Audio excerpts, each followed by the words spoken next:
Okay, welcome back. I put this up on my Instagram, whether you want to see me test out the Mizuno STG driver against the Taylormade Stealth Plus. Don't know why it has two pluses. And I also asked you guys earlier today whether you want to see the Titleist as well. And it seems to be that you want to see the Titleist. So I'm going to be comparing these three heads. So here they are. This is the Mizuno STG head with a hazardous smoke green shaft. Pretty low spin setup, and it's really quite a long driver. And then we have the Titleist TSI 3 with a Tour AD shaft in it. These are all pretty similar profile shafts. Most drivers set up and geared towards lower spin and increased distance. So the Stealth Plus, they're all around 8 degrees after adjusting the sleeves with another lowish spin Tour AD shaft. So yeah, gonna give those a hit, and I'll likely hit one at a time, 10 with each or 15 with each, because that will probably give us better results, right? And I'm going to attempt to make all my videos a bit shorter, because upon reviewing them I think they're a bit long, and the majority of you probably don't have the time to sit through them all. So yeah, I'll try and make them a bit shorter. I probably won't record every swing, but for sure the data is going to be there, and ultimately we will see which one is longest and straightest. So I also need to just warm up and go through my mobility, and it might be weird, but I'm probably going to add this to the video just so that it can perhaps help some of you who don't have a routine prior to going out to play or practice. It's something that I do religiously and I have done for years now, and it really helps me to prep the body to swing at high-ish speeds. So I will do that now. I will film it, I'll add it to the video, and then I'll see you when I start testing the drivers out.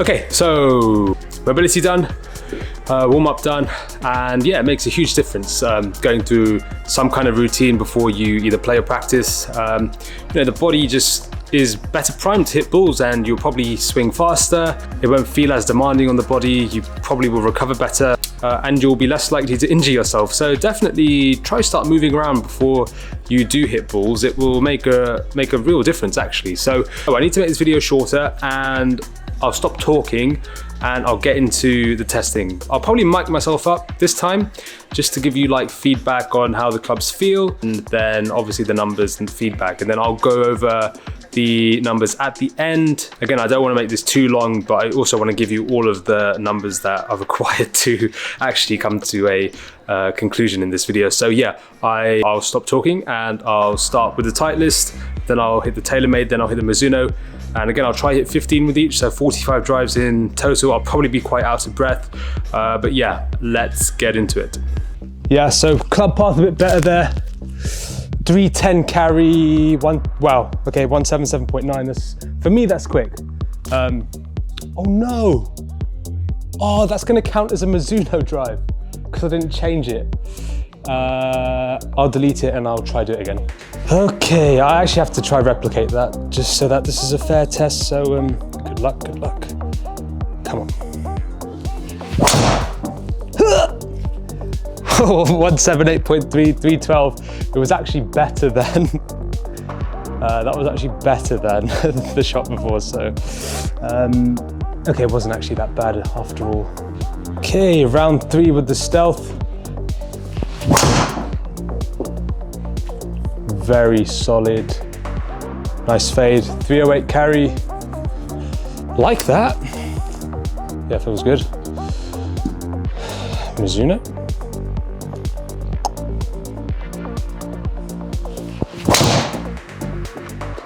A bit low on the face. Yeah, 2998, spin was up for me to 26, so didn't carry as far, but to be honest, for a miss, that's not bad at all. Okay, round 4.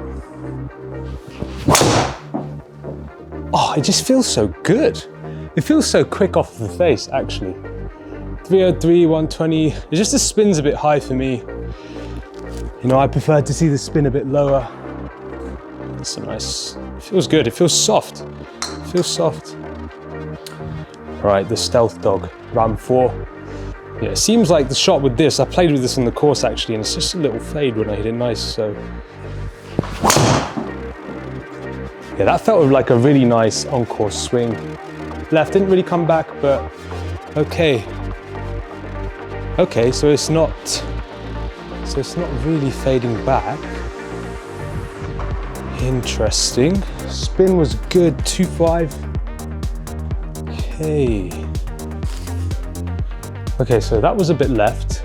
It felt really good actually, but just closed the face a bit. So perhaps with the Taylormade, I could adjust the weighting to put the movable weight further towards the toe to slow it down, which will open the club face. I mean, I might play around with that, but let's see how it goes.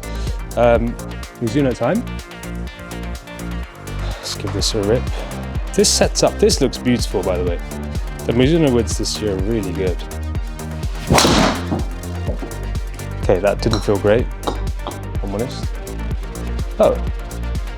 Okay, so, I mean, that's actually probably what you want in a driver. My dispersion with the Taylormade and the Titleist seem really off, but I think it's because the camera was a bit off at the beginning. So I'm actually going to delete the first round and then continue hitting just so that it's a bit of a better reflection of where they're actually going, okay? If that's okay with you guys. Okay, so I actually deleted the first 2 rounds because they, the part was like 7, 8 left, so obviously the camera was off. I'll keep the footage in because I think the feedback's quite important, but back to the TSI 3. Let's go. I like this.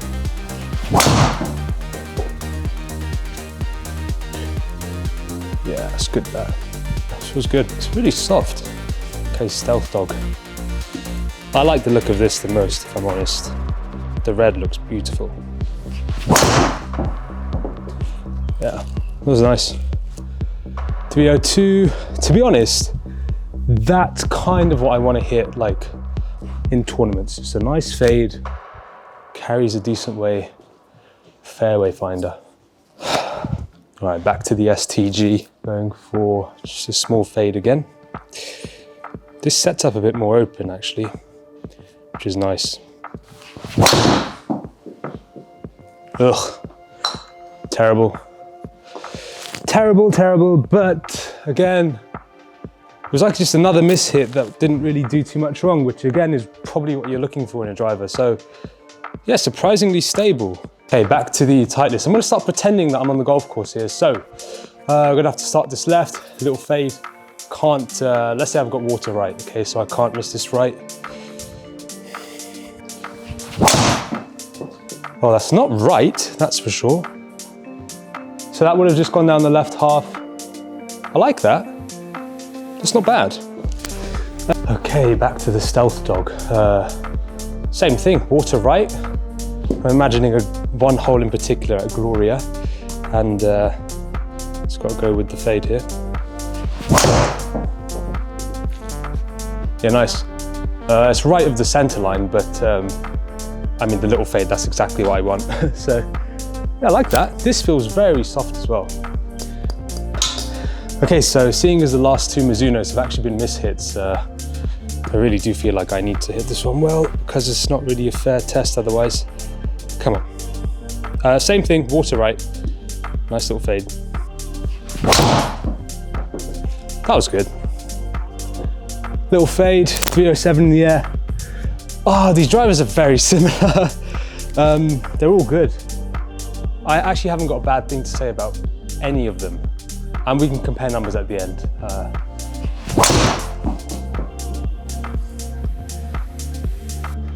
Good. I tried to hit that really hard and it stayed stable. So considering these are drivers geared towards distance and lower spin, which usually results, it's a lower spin, a bit high volatility, they are really, really stable. And I think it's just because the shafts are fit. So if I was fitting or being fit for these, this is what I would be using.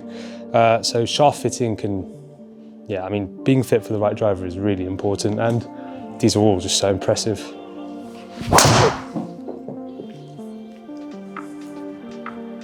I mean, yeah, it's just so good. Okay, I think I caught that very well. Nice fade, 310 carry. All these drivers are performing well. I mean, you shouldn't really be surprised. I mean, how much really can driver technology differ nowadays? I'm sure it's all just branding, right? Nice. I expect that's gonna fade. Ooh. Okay. That felt beautiful. Nice.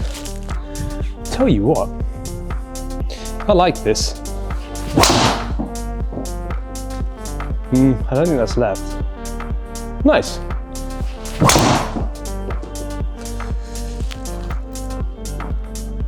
So, there is a bit of a left miss in here with the Titleist. Not ideal, but in terms of numbers, like, yeah, it's great. Just a bit harder for me to control than the other ones, I suppose. Maybe I could open the face up. Nice. Okay, a couple more with the Taylormade.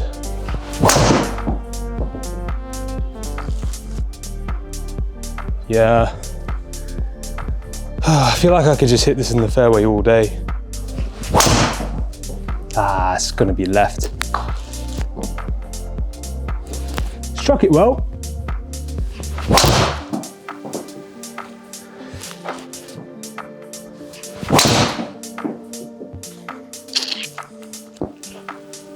Nice. Okay guys, so I'm having some issues sending the report to myself. Oops. So I'm just going to talk you through the numbers actually on the screen. I'll put the numbers up if it comes through on my phone. Lighting's better this way, right? Yeah, so if they come through on my phone, I'll put the numbers up for you. But basically, like, in general, all those drivers are really good. And you can expect that to be the case across the market with drivers. Like, nowadays, technology is not really going to differ much. Pretty much the only difference between drivers is their marketing and design. So they were all great. The Taylormade performed great as expected. You know, most people on tour are using Taylormade. The Titleist performed great as expected. It's been really good the last year. The Mizuno performed great. Mizuno's drivers this year are amazing. Their woods are amazing, and clearly they're keeping up with their competitors. So yeah, in general, I'd say the most important thing is to actually dial in, well, A, the shaft, and then B, the adjustability in the head, right? So for example, my Stealth was going a bit left. I adjusted it to have the weight more in the toe, and as a result, it helped my ball flight. And I think with the Titleist, had I actually properly been fitted with that, kind of fit myself. The other two I'd been properly fit with. But with the Titleist, had I been properly fit, I'd probably need it a bit more open at address to get the start line further right, and then it would have performed really quite well. But yeah, across the board, all three drivers are great, and you'll be surprised by the differences in numbers. They're really quite similar. So at the end of the day, yeah, they're all good options, and I can't really say anything bad about any of those drivers. So I guess it was a good test in the end, because we found out that they're all pretty decent. So I'll go through the numbers now. I'll talk you through them real quick, and then hopefully that video helped you out in some way. So the STG total was 321. Carried 302, average club speed 120, ball speed 175, spin rate 2462. I'll put these on the screen. And then the Stealth was average 325, so 4 yards longer than the Mizuno. Carried 305, 3 yards longer in the air than the Mizuno. Club speed exactly the same, 120.4. And ball speed was 175.8, whereas the STG was 175, and the spin was just a bit lower, and launch was fairly similar. So that was a bit longer than the Mizuno. So yeah, really, really solid with the Stealth. It felt great, it felt soft, it looks great, the red looks just awesome, and it's probably my favorite at the moment. So then we have the TSI 3. The average on this was 326.0, whereas the average on the Stealth was 25.7, so 0.3 in it. In the air, the carry was only 0.4 yards longer than the Stealth. The club speed was 0.1 slower than the Stealth. The ball speed was up about 2 miles an hour, so a big jump. So definitely is the quicker out of the three. But as you saw, it's a bit more volatile. Like, I had those left misses with it, and perhaps with the correct fitting, I could have taken those left misses out. But yeah, I mean, it wasn't bad by any means. I didn't have any vicious misses. It was just that left miss, which is kind of something I struggled with anyway. And the spin was just a touch higher, 70 RPM higher than the Stealth. So yeah, they're really similar. They're all really good. And as long as you adjust them accordingly, then they can work for you. So I hope that's helped and really highlighted to you that, guys, there's not much difference between the products that most of these brands are producing nowadays. It's really just what looks best to you. Obviously, that's going to increase confidence. If it looks better to you at setup, you're probably going to hit it a bit better. So that's really what it comes down to. What looks better, what shaft works best for you, and also then how can you adjust the head according to what you like to see on the course. So adjustability of the head is quite key, and that's all it's going to come down to. But yeah, that was really fun. Let me know if you want me to review any other clubs or anything similar to this. I'll be doing a what's in the bag shortly and uploading that soon, probably not straight after this. But yeah, any comments, any questions, feel free to get in touch, and I hope that was helpful. So until the next video, take care and happy golfing.